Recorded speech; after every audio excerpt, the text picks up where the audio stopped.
বাংলাদেশের খেজুর গাছের প্রধান আকর্ষণ খেজুর রস। একটি খেজুর গাছের রস দেওয়ার উপযুক্ত হতে 10 থেকে 15 বছর সময় লাগে এবং 25 বছর পর্যন্ত রস দিয়ে থাকে।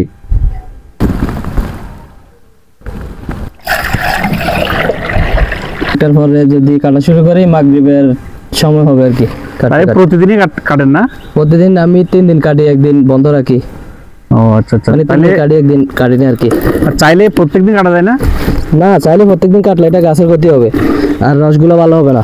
ডেইলি কয়শো কেজি আপনি রস করেন, উত্তোলন করেন এখান থেকে? Daily 140 KG.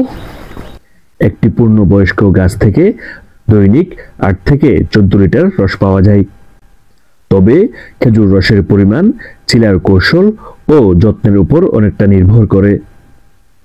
গত কয়েক বছরে এদেশ থেকে অনেক খেজুর গাছ বিলুপ্ত হয়ে গেছে।